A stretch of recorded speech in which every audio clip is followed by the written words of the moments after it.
In early 1970 I started a job as an assembly fitter for English Rose Kitchens in Wharf Street, Warwick. Around the same time George Nelson Dale & Co were being listed in local directories for the very last time. 12 years on in the 1980s I reacquainted myself with Emscote Mills whilst researching history for the Saltersford Canal project. I bought a copy of Nelson's Home Comforts dated 1897 from a shop in Spencer Street, Leamington Spa for just £5. The book sat on my shelf for more than 20 years before I looked at it again. In 2008 I obtained a copy of Alfred Barnard's 1899 book Roundabout Warwick, with a peep into the gelatine factory at Emscote. I decided to upload the book onto my website. My little bit for my hometown, I thought. How wrong I was. I'm not close to completing my contribution to what's been a fascinating journey. This presentation is just one aspect of that journey. Hopefully it will give you a flavour of one of Warwick's great industrial success stories and an insight into a most remarkable Warwick family, the Nelsons of Warwick. George Nelson was born in Nottingham in 1800. His father and uncle were said to have been ruined by the American Wars. His father and grandfather were both sheriffs of Nottingham and were also named George.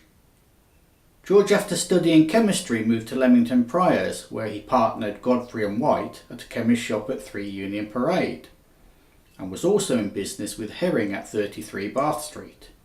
It was in a lab in Regent's Place that Leamington salts were said to have been first manufactured by evaporation from the celebrated saline. George Nelson proclaimed that his was the only genuine manufactory of Leamington salts in the town.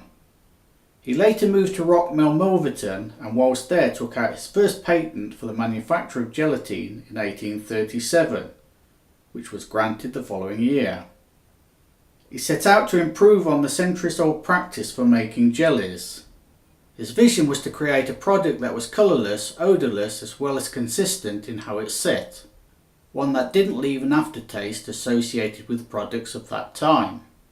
He was said to be the inventor of the world's first table jelly. Sale of his gelatine product increased rapidly and the firm moved to Emscote Mills in 1841. Lime was an important chemical and was in plentiful supply, along with water extracted from 2 wells on the site. By 1844, gelatine was being exported to America. George Nelson died in 1850. He is buried in the churchyard at Old Milverton, overlooking Guy's Cliff House and the Saxon Mill. He had 5 sons who survived him. His gelatine business was well established, but his sons were still young and not able to take an active part in the business at that stage. Thomas Bellamy Dale was the cousin and partner of George Nelson.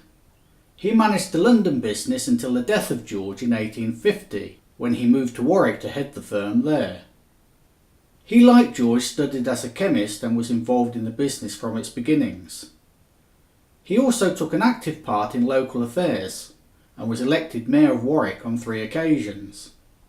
He was involved in the sanitary improvements of the borough, as well as the adoption of the Free Library Act. Around 1880 he built the Temperance Hotel and Coffee House at the Old Square, Warwick. Thomas Dale provided a teetotal establishment with entertainment at the hotel to encourage men away from the numerous public houses. They were universally held responsible for drunkenness and poor health amongst the working classes. Thomas Dale is believed to have purchased Christ Church, a church that once stood at the top of the parade in Leamington Spa. It was demolished in the 1970s. He lived at Clevedon Villa, one of the blue brick houses in Coton End. Emscote Mills are situated in Wharf Street on the Grand Union Canal, formerly the Warwick and Knapton Canal. The mills at one time spread over a 5-acre site. The main entrance to Emscote Mills was to the left of the offices and had a weighbridge built into the roadway. The entrance was one of 5 on the site. Water was drawn from the sandstone and delivered to an elevated tank. Machinery was an important factor and extensively used, with huge copper, iron and Dalton ware vessels. Trucks and water barrows transferred raw materials from one stage of the treatment to another. Hides were brought by canal to the doors of the receiving houses. Nelsons were self-sufficient with support trades on site, among them engineers, fitters, cabinet makers, joiners, painters, as well as plumbers, blacksmiths and builders. There were sawmills and a variety of workshops, as well as a packing case manufactory. In 1899 there were 38 steam engines on the premises, varying in size from 1 to 30 horsepower. 4 of these were powerful pumping engines for pumping the wells, 3 for pumping water into the steam boilers, 2 for working the filter presses, 3 for supplying power to the lifts, the remainder for driving the endless belts and various machinery throughout the factory. The freezing house contained a refrigerating engine of 30 horsepower. The boiler house contained 4 Galloway boilers, each 30 feet long. The word gelatine is derived from the Latin gelo, meaning I freeze. Gelatine softens and swells in cold water, but does not dissolve until it is heated. When the solution cools, it solidifies to a firm jelly. Sources of gelatines are hides, calf's feet and various tissues of animal. Hides were used at Emscote. First the hides were soak cleaned over many weeks, then boiled, strained, skimmed and allowed to gelatinize. The hot jelly was taken from evaporating vessels, poured on massive plate glass slabs, when set, placed on nets and stretched on frames, then taken to a drying room to harden before being ready for cutting and packing. Gelatine was largely consumed as a food, blancmange, creams and table jellies, as well as in consolidated extract of meat, soups and in many preparations of confectionery. Opaque gelatine was finely shredded. Brilliant gelatine was made from thinner sheets and cut into very fine shreds. This was mostly exported around the world in large quantities, mainly in bulk. Amber gelatine was manufactured for home consumption, in flake or leaf, as well as in tablet and granulated jellies. Patent refined isinglass was very finely shredded. This was a cheaper alternative to Russian isinglass. Charles Nelson was 17 years old when his father died. He was the elder of the 5 brothers. He assisted in the business of the lime and cement works at Stockton, manufacturing Portland cement and Blue Lias lime. The gelatine business remained with Thomas Dale, a 1/3 partner with Sarah Nelson, widow of George. In 1868 there were 70 plus employed at the works. 2 years later, Charles had entered into partnership with Thomas Blythe and William Blackstone. He was considered a very good engineer, even to the extent of drawing up some of the plans for the buildings. In 1909, Nelsons practically owned the village of Stockton, the population of which was composed almost entirely of workmen employed at the works. This included 90 cottages, a village hall, a club room, cooperative stores, and later the Nelson Club in 1914. Baths could be had at the club for 2pence, but only if at least 3 members wanted one at the same night. In 1916, women were allowed to have baths also. They were working the quarries after all, while the men were out fighting for their country. The supply of Bovril had stopped towards the end of the First World War, and so it was agreed at a special meeting of the committee to sell Oxo instead. Initially, horse-drawn boats were used to transport coal, lime and cement. These were replaced by some of the very first steam-powered narrowboats on the canals. Charles Nelson had 3, Jason, Janus and Jupiter. For rail, shire horses were used to move and shunt wagons, managed by a man called a wagoner. The horses were worked 2 at a time, one behind the other, pulling loaded cement trucks. There were 3 narrow gauge locos at Stockton built by Peckett, Gamecock, Nairas and Jurassic, built in 1897, all scrapped by 1949. Charles Nelson resided at Crackley Hall in Kenilworth, where he died aged 45 of Bright's disease. George Nelson devoted his life exclusively to the gelatine business at Emscote, which he entered into in 1851 under the guidance of Thomas Dale. He was 14 years old. George became a partner in the firm 9 years later. He was said to have been skillful in management as well as being knowledgeable and expert in every aspect of the process of the business. He was at the heart of the operation at Warwick. Considering his contribution and importance to the gelatine manufactory, as well as his 40 years plus service, little is known about him. For the most part he lived at the Lawn at Emscote, later retiring to Rousham near Oxford. The Lawn at Emscote was home to the Nelson family, being in residence there from 1844 until the early 1920s. Originally leasing the property, they bought it outright in around 1880. This was at one of the most profitable periods in the Nelson business history. The lawn was remodelled and extended in the latter part of the 19th century, mainly by George Henry. The central portion was the original 5-bay house circa 1844, the west wing being the first addition built around 1872, followed by the east wing in 1888. Both wings, as well as the lodge built around 1869, are early examples of construction with concrete blocks. The interior was also redesigned, retaining the cantilevered staircase with cast iron balustrade. Later it became Emscote Lawn School. The school was run by headmaster Jonathan Riley and his brother Christopher. The lawn was listed in July 1999. It is notable for its many trees, a theme that was a constant with Nelson properties throughout the world. Common limes still line the former drive, with giant redwoods, an oak, cedar, as well as a dead weeping ash. Nelson Village was a model colony containing workmen's cottages and villas for the works managers, as well as a water tower which supplied the village and clubhouse with constant supply. The village forms part of Charles Street and now is all but lost in the expanse of Percy Estate. At one time they were the only buildings on the north side of the canal in that particular area. Built around 1889, they stand as a testament to the vision of the Nelson family, who it seemed fully understood the relationship that should exist between capital and labour. Many employees attained over 25 years service, with some reaching 50 years. One particular family, the Wrights, spanned at least 3 generations. In Charles Street, originally part of Wharf Street, stands the Nelson Workingmen's Club, opened in 1883 and built in 1882.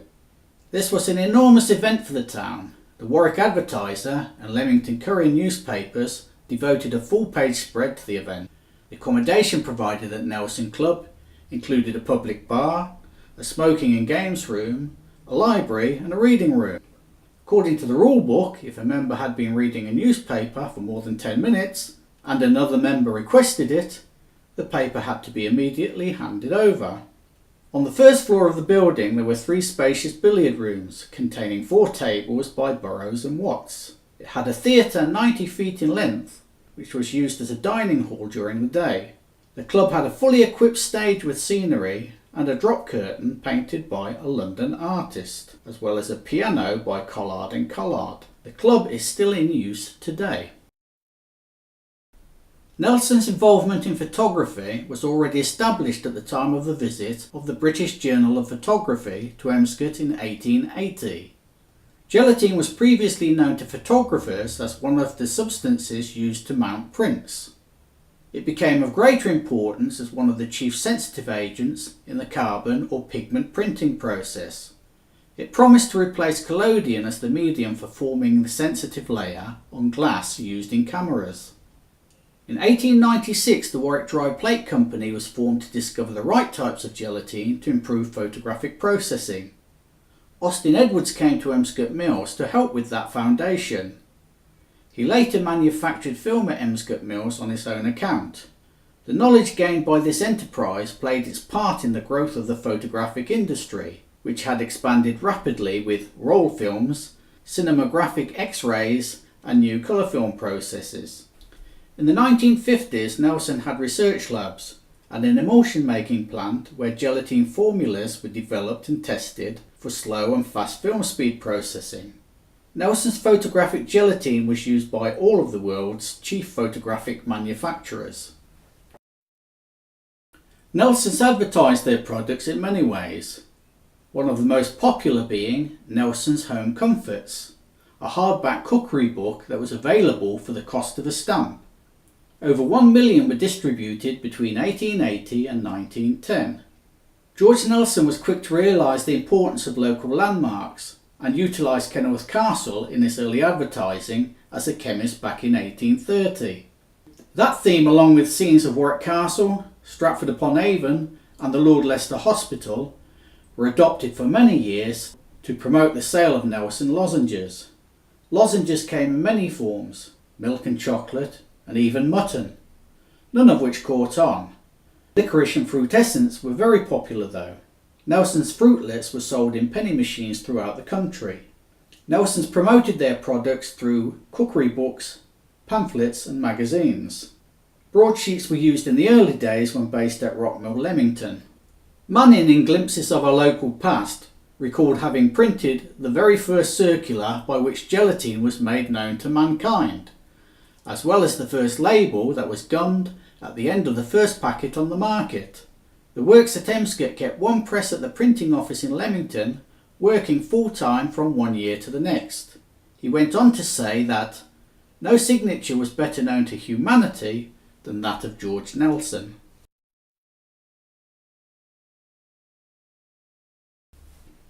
In 1882, Mary Hooper was invited by Nelsons to revise their popular cookery book, Nelson's Home Comforts. It is more than likely that Mary Hooper was sponsored by Nelsons prior to this engagement, as all but one of her cookery books promoted Nelson's gelatine exclusively. Mary Hooper's father, a carver and gilder, was plying his trade in Bath Street, Leamington Priors. At the same time, George Nelson was involved with his chemist shops. That was probably where her association with the Nelsons began. Mary was born at 47 Bath Street in 1829 and at one time lived at the cottage that backed onto Aylesford Well in Church Walk. She later lived above her father's shop at 14 Upper Parade. The family relocated to London after 1851.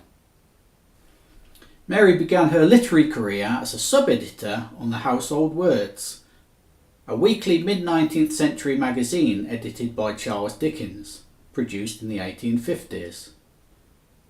In the early 1870s she began publishing her own cookery books, including Handbook for the Breakfast Table and Little Dinners, which ran into 25 editions. In 1873 she was invited to form cookery courses for ladies at the Crystal Palace School of Arts, Science and Literature. She went on to become a professor of domestic economy. Mary Hooper was also involved in the beginnings of the National School of Cookery, as well as schools around the country, including at Leamington Spa. Mary was an author of novels as well as children's books, around 12 in total, though most were related to cookery.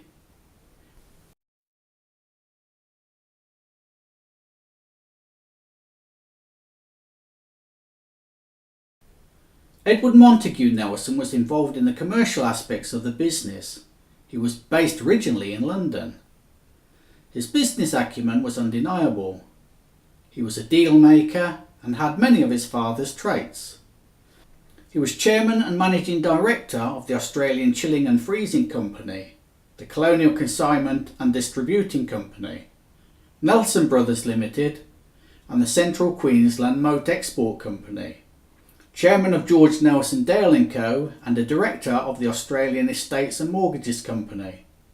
Her Majesty the Queen Victoria, in her Diamond Jubilee year, conferred upon him the Most Distinguished Order of Knight Commander of St. Michael and St. George for services rendered in connection with the Australasian colonies and for recognition of his public services.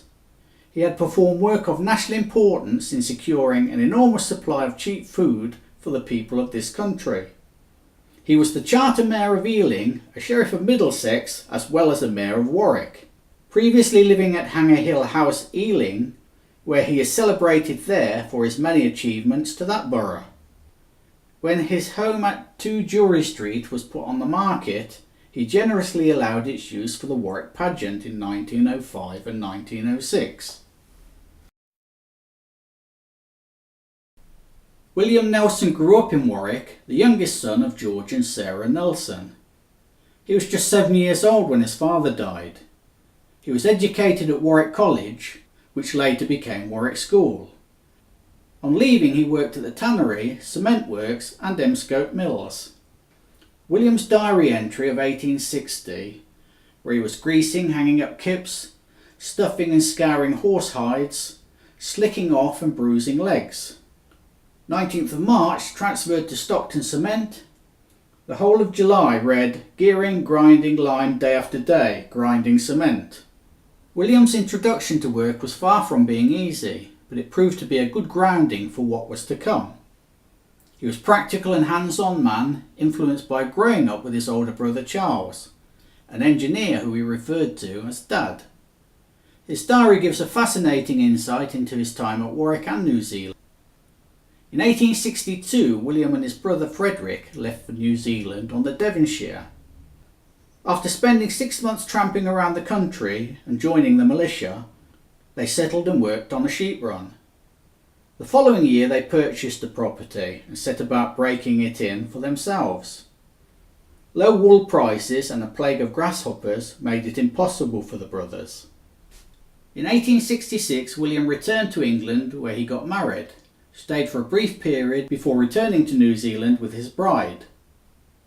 He tried milling flax from the property he bought, but once more falling prices defeated him. William was forced again to return to England in 1872 with his family, where he joined his brothers George and Montague at Emscote, before making a final move back to New Zealand in 1879 on the Sarota.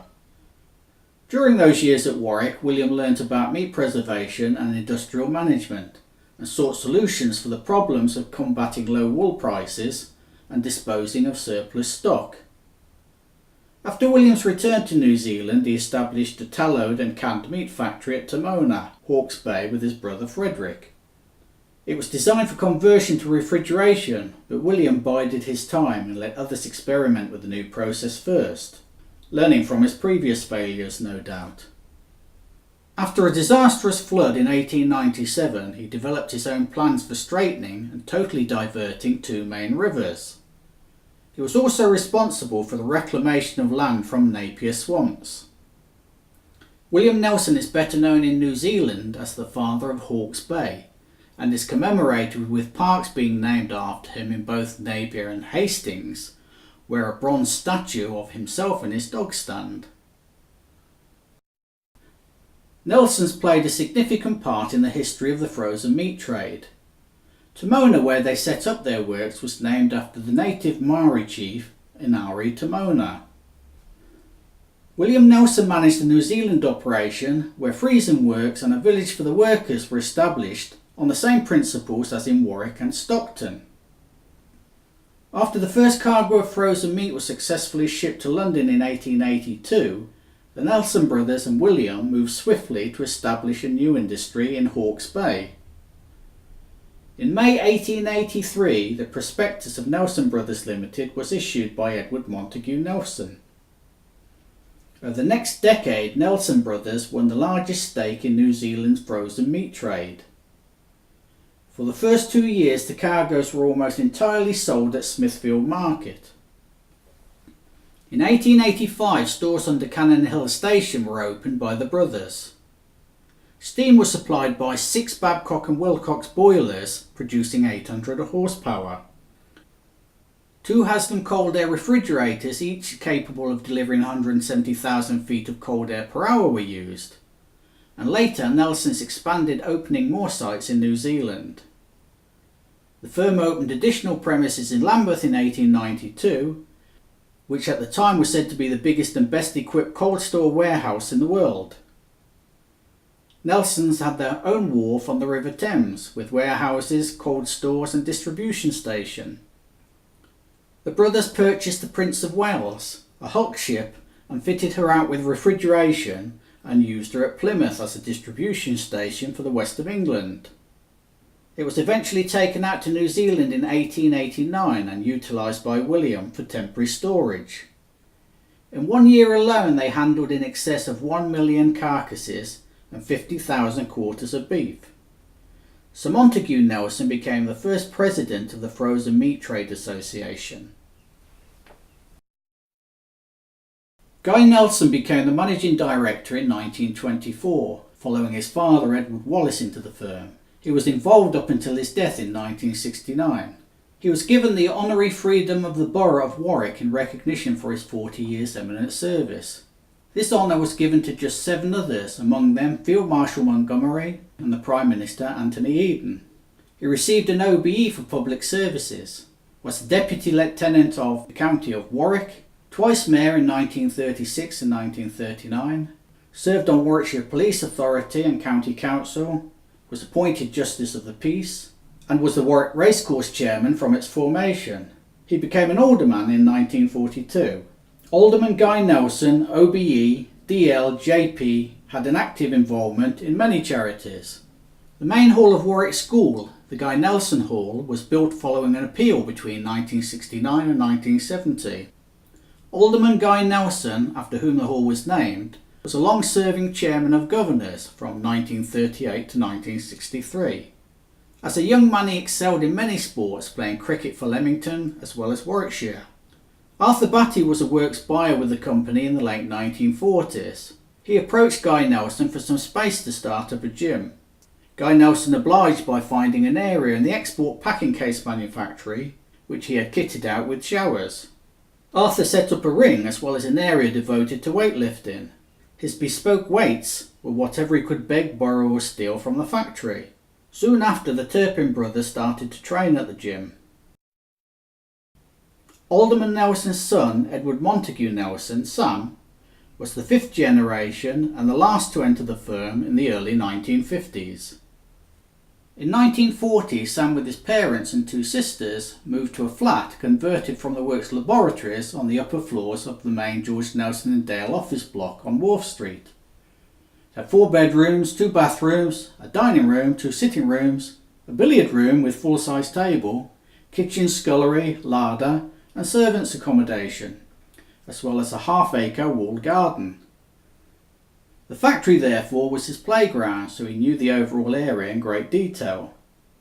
Sam went to boarding school from the age of 7, growing up in the belief that he would follow in his father's footsteps.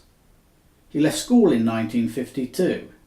He spent time in East Africa serving in the Kenyan police force. He started work at George Nelson Dale & Co. in 1953. Spending time in all departments under the guidance of the chief chemist, Dr. Richard Coleman. In February 1955 he sailed for Cape Town to work at the Davis Gelatine plant near Johannesburg. In July 1955 he sailed on to Sydney, Australia to work at the Davis plant in Botany Bay. In late 1957 Davis Gelatine took a 51% controlling share in George Nelson Dale & Co. And as part of that ratification, Sam set off once again to Sydney to continue his career.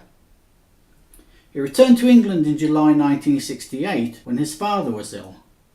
I'm indebted to Sam for his generosity in sharing his history and for the enormous contribution he's made in helping me bring to you just a taste of his family and their legacy to our town.